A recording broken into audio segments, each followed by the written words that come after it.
Hi every one. எங்களோட project என்னென்னா river cleaning robot. இது வந்து சின்ன சின்ன ஏரி குளம் அதுக்கு மேற்பரப்பில் இருக்கிற குப்பைகளை வந்து க்ளீன் பண்ணுறது தான் இதனுடைய நோக்கம். இது வந்து நீர்வாழ் உயிரினங்களுக்கும் தாவரங்களுக்கும் சுற்றுச்சூழலுக்கும் எந்த பாதிப்பையுமே ஏற்படுத்தாது. இதனுடைய முக்கிய அம்சம் என்னென்னா இதனுடைய முன்பகுதியில் 2 டாங்ஸ் இருக்குது. இது வந்து குப்பைகளை வந்து சேகரித்து உள்ள தள்ளுறதுக்கு பயன்படுது. இதனுடைய உட்பகுதியில் வந்து 12 வால்ட்டுடைய 2 ஹீட் ப்ரூஃப் ரீசார்ஜபிள் பேட்டரி இருக்குது. இது வந்து 1.5 மணி நேரம் செயல்படும். இதில் வந்து சார்ஜ் கண்ட்ரோலர் இருக்குது. இந்த சார்ஜ் கண்ட்ரோலர் எதுக்கு யூஸ் ஆகுதுன்னா, பேட்டரியில் அதிகமாக சார்ஜ் ஏற்றும் போது அது மேலும் மேலும் ஏறும்போது வீங்காமல் இருக்கிறதுக்காண்டி இந்த சார்ஜ் கண்ட்ரோலர் யூஸ் ஆகுது.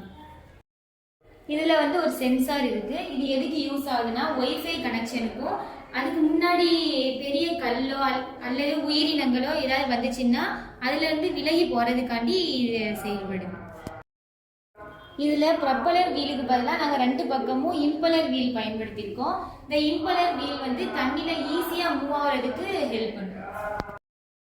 இந்த டாங்ஸோடைய உட்பகுதியில் வந்து ரிவால்விங் டோர்னு ஒன்று இருக்குது. அது வந்து உள்ளே போன குப்பைகளை வந்து திரும்பவும் வெளியே வரவிடாமல் தடுக்குது.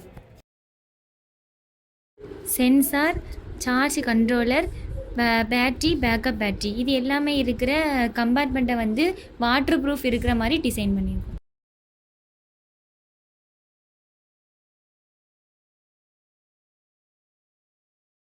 இந்த பேக்கப் பேட்டரி வந்து எதுக்கு யூஸ் ஆகுதுன்னா, ஃபஸ்ட்டு பேட்டரியில பவர் வந்து கம்மி ஆயிடுச்சுன்னா இந்த பேக்கப் பேட்டரியில பவரை வச்சு நம்ம இதை யூஸ் பண்ணிக்கிறோம்.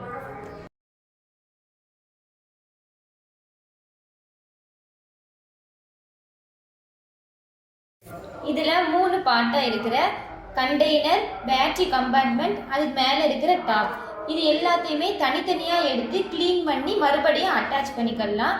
இது எல்லாமே எங்கள் ப்ராஜெக்டோடைய key features. Thank you every one.